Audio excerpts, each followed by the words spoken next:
Another time she'd come at me with a knife, and I ran. I just downright ran. I mean, I saw it coming. I was very, very scared. And I just ran. And I ran. And I thought, well, wait a minute. My kids are in that house. I cannot leave the kids in the house with that woman. She's walking around with a knife. Who knows what, you know? And I went back.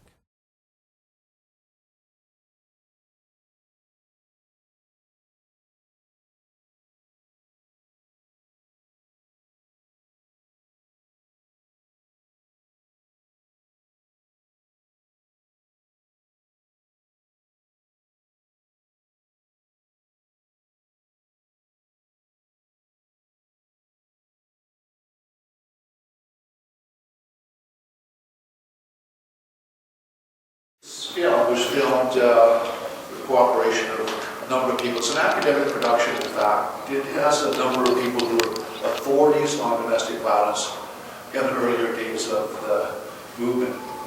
And in it we have, for example, Murray Strauss, who was out of the U.S., and he was a very instrumental person in the development of domestic violence and what it was all about, and all the statistics that were relevant and accurate. There's a lot of the statistics at that time were pretty much false statistics. My conclusion from this is that we need to get that message out to women, that we've been correct in making a big deal out of men hitting their partners. This is outrageous, not to be accepted. But it's the same thing for women hitting their partners. It's outrageous, it's not to be accepted, it's dangerous, it's morally wrong, it's a criminal act.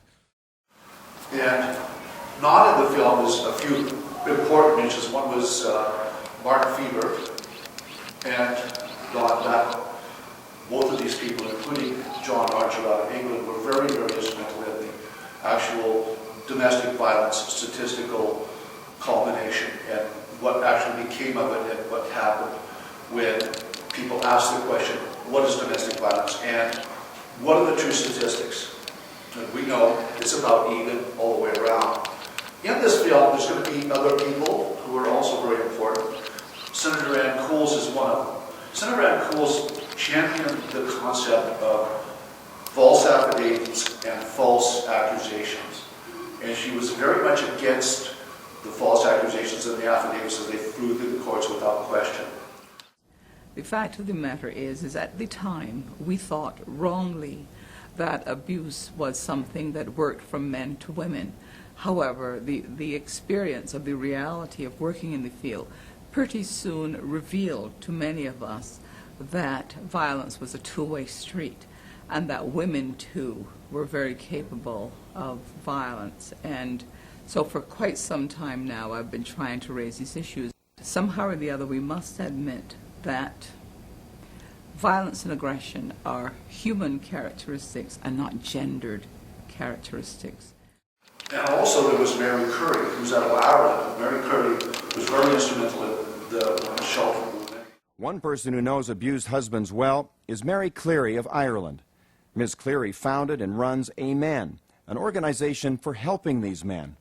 Just about 3 years ago now, I set up Amen. We provide a confidential helpline and advice for male victims of domestic abuse. We've set up support meetings in various locations in Ireland, and we have now heard from in excess of 10,000 men and concerned members of their family. I've asked the men about this. What sort of services would they like to have in place? Well, firstly, they need some sort of a shelter where they can escape when their lives are endangered, and regularly their lives are endangered, and regularly these men are afraid to go to sleep in their beds, in their homes at night, and on a regular basis these men have to barricade themselves and their children into their rooms. So we would like to have some sort of emergency accommodation. We would also like to have access to psychologists and social workers and counselling services for men. We would like that the judiciary and social services would be, I suppose, educated, if you like, or certainly conscientised about the issues that men and their children face when they are victims of psychological, emotional and physical abuse. Erin Dizzy, who's not in the film, started the first women's shelter in England and got kicked out by her own people when the very, what do you call them, nasty feminists decided that they were going to take over. And she spent the rest of her life, for example, trying to correct what she started, kill the monster that was there. And as well as Chris Braden. Chris Braden is from Canada, but he is also a person who was responsible for helping the police forces grasp the concepts and the realization that domestic violence is not just a male issue. Domestic violence is also just a society issue. Chris Braden is a retired police officer in Edmonton, Canada. Today, he has a private consultation business advising police departments around the world. Mr. Braden admits that in the past, police officers have also succumbed to society's gender bias in regard to family violence. But he firmly teaches that they must uphold the law impartially. The best bit of advice I could give to that man, and I mean this sincerely, just as I would give it to a woman as well, if you have been assaulted, you go to your local police department and you report it as an assault. Not as a domestic, not as an argument or what have you, but as an assault. And so that's what this film is all about. It's also at risk. And you enjoy it. Thank you for coming out.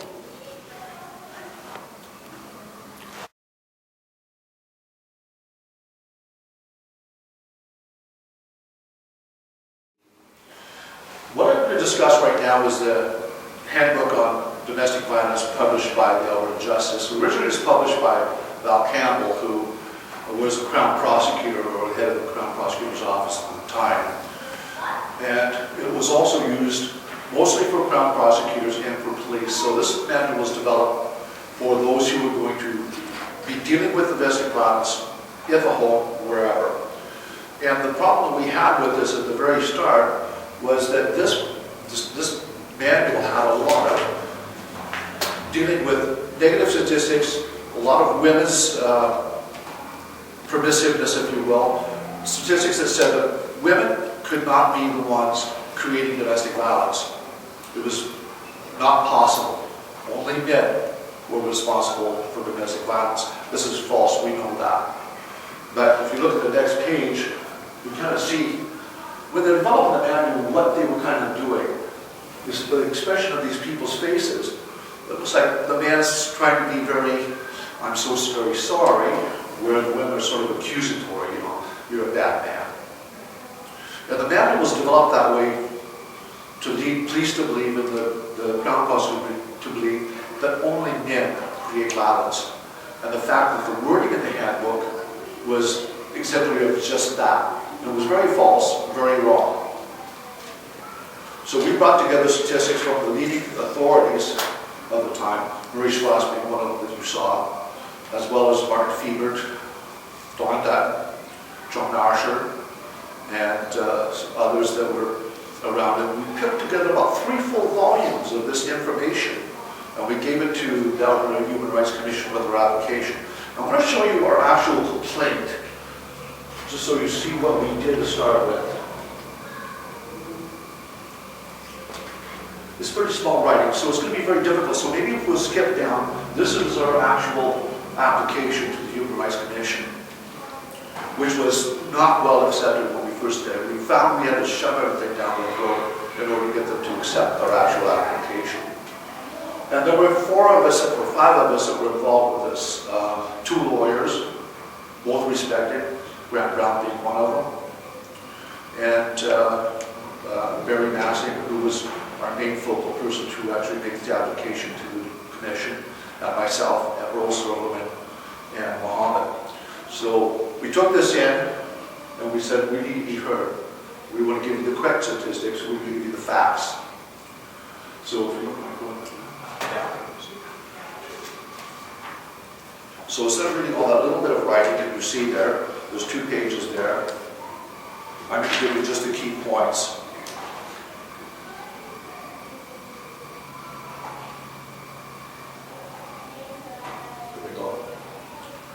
So the key points of the handbook was that aggressors are male and females are not.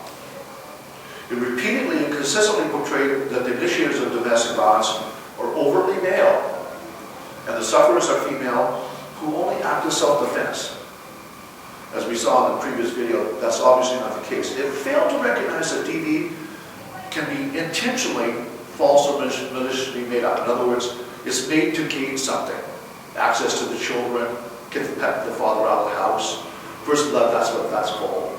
It's put together in a method to get the male in a position where he can't do anything in the family. It gives her first rights. It describes his accuser as a victim without any credible investigation leading to any kind of facts, and leads the reader to believe that the male is always the guilty party. We know that's not fact, but that's what the handbook portrayed, and because it portrayed that, people would read it and say, okay, well, if something should happen, there's domestic violence, we're going to go pick the male up and throw him in jail. And then, of course, at that time, she could get rid of the house or get rid of the children in the house, all kinds of things, because now he's automatically at fault.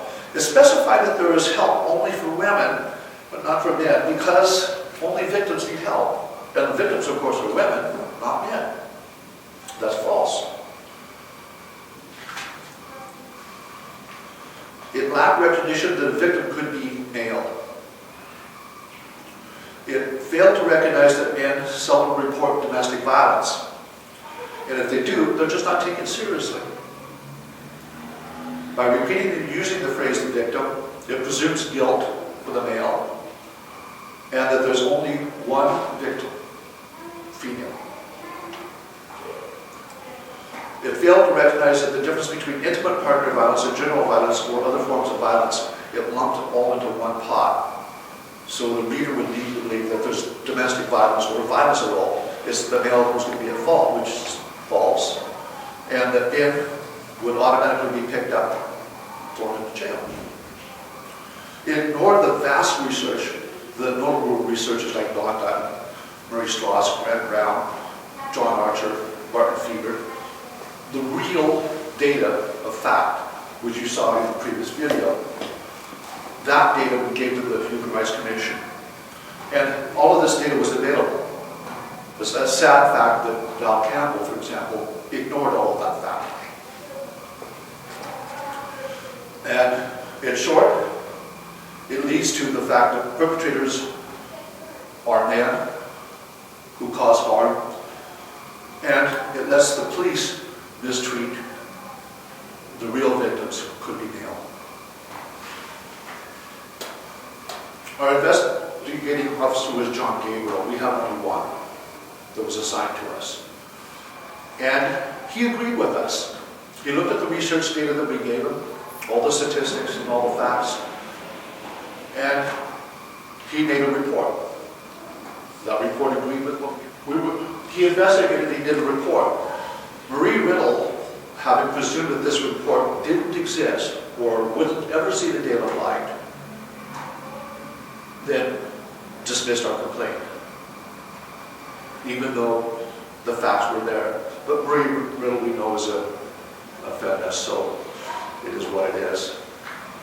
I'm only allowed to show you the document that's on this slide because I took it to court.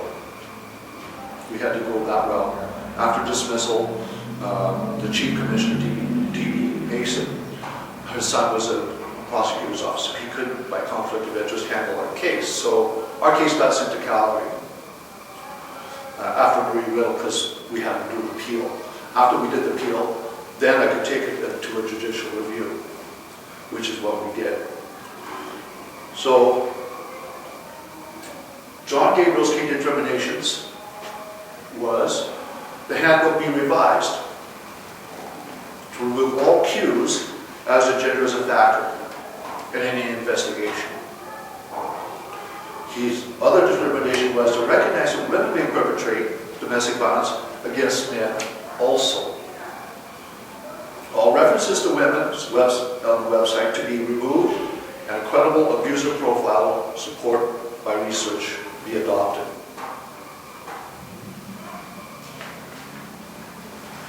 He further said, on gender sources, an explicit statement be made that consideration be applied to male victims as well as female victims, not just one-sided. Also, he says statistics on victimization be removed or properly backed up. Because what they had put in the handbook is as referencing false references. And they used some basic studies that have really no fact or anything based on fact. The difference between abusive domestic violence and domestic violence be clarified throughout the handbook. That was very important. There was no clarification of what kind of abuse there was, whether it was intimate partner violence or general violence or anything. That had to be more specific if they were to refer to it. And that copies of the current handbook ceased to be distributed. And copies of the non-discriminatory handbook be distributed and placed on the website. In February of 2014, after I had gone to court, and I had taken Gabriel's report and I put it in my affidavit, this is what allowed me to get John Gabriel's report in. Because the commission already had concluded that they were never going to show his report. And no one would ever see it. They would never see the light of day. It was a key document, so what I had done was to make an affidavit, go into the court, and bring his document into the court, making a public record. So that's why I can show you this today. So about that point in time, Department of Justice, who had their lawyer, and Human Rights Commission, who had their lawyer, and I appeared in court. It was at that point I told them that very clearly the commission is biased. They wouldn't have lost this report, they would have published it. And they would have gone with what our investigating officer had already suggested we should do. So knowing this, in February of 2014, they revised the handbook. When they did, they took out and put in most of what John Gabriel had put as his recommendations. So we have a handbook now that had no female references versus male references. It was gender neutral, which was really important. So once we had the gender neutral part done, then it was a matter of getting the report, or them to do the report, so it didn't look like it was just men. However, we didn't get all of that because one factor was that they still put referencing in. If you don't know anything about repetitiveness, it's a good way to get people to believe things. It's a psychological thing. So they still have some references of women's magazines and blah, blah, blah in it, but those being repetitive, it still kind of led a person to believe that maybe women would be the only victims. But it was still gender neutral, and if you look at the straight facts in the report and in the current handbook, all of the previous stuff is gone. So they did what they had to do, as much as they could get away with. So that changed the handbook.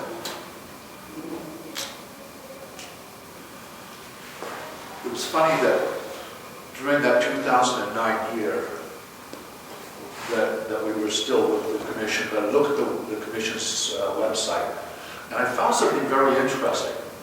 They were actually promoting the Women's Conference in Banff for violence against women. I thought, well, okay, well, that would probably be a really good reason why the commission itself was biased and why at that time they would have dismissed our complaint. Probably a really good reason. And so I called the Canadian Human Rights Organization. I asked them, I said, is there any way that you could intervene in this type of situation when it's obvious that a Human Rights Commission is itself biased? Because that's what this is all about.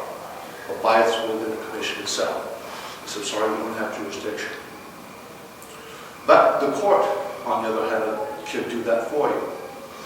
Knowing that the Human Rights Commission and the Department of Justice was not going to budge or not going to balk anymore, they would change the handbook. And in 2014, they did that.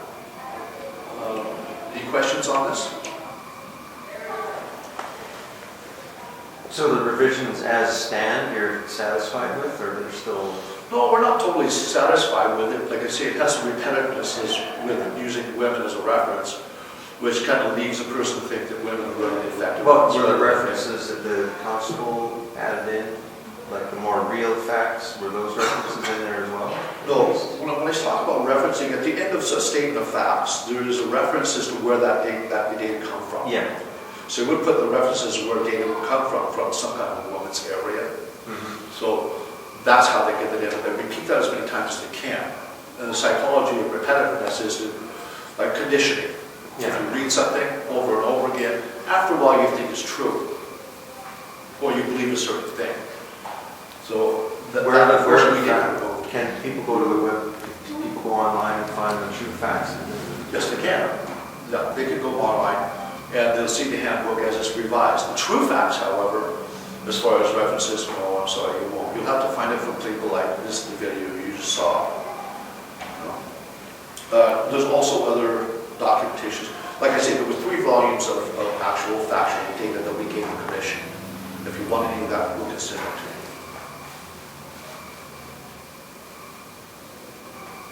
So in short, I suppose that we won, but at the same time, we didn't win it all. You still, if you read the handbook, it talks about the bigger person or the size of the person is one of the investigating factors. The gentle giant, he's dead.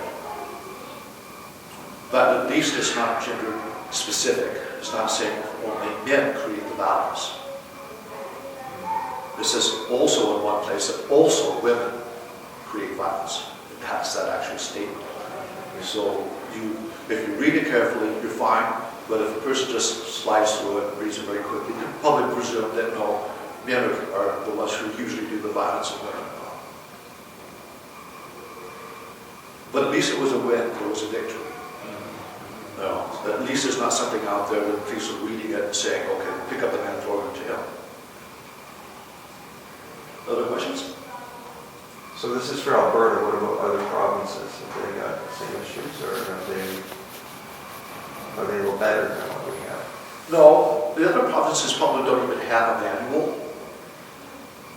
It was Alberta who actually came up with theirs. What started the manual off to begin with was a convention or a roundtable discussion, who was premiered by Val Campbell at the time. And so defense lawyers and lawyers of all kinds in the criminal area, as well as Native people. There was so many different people that came to that roundtable discussion on it. And then they did is they posted up ideas of what should be in a manual. But they had already developed the manual before that ever happened. They just wanted the public approval before they published it. Because none of the stuff that was actually in the groupings, and I was there, none of the stuff that was in the groupings actually, in fact, were in the manual. Native or otherwise. Questions? One of the stuff that we kind of touched on a little before the film started was... I'm sorry, what was that? Sorry, the film seems to be a bit old since it was made. What kind of progress have been made in this, in this issue since then? What progress have we made? Yes. Well, actually, we made quite a bit of progress. The film that you saw, that was one of our earlier efforts at trying to get the truth out. The handbook was another one. And then following the handbook, 3 or 4 of us went to do some of the police manuals within the department itself. So we used the Freedom of Information Act, and we got some information on how police were being trained. And that followed the handbook. And we got the agreement right away from the police that they would change the gender specific documentation to more gender neutral. Again, it was the same as with the handbook. It was victimization would be women, and listen to the women and forget the man.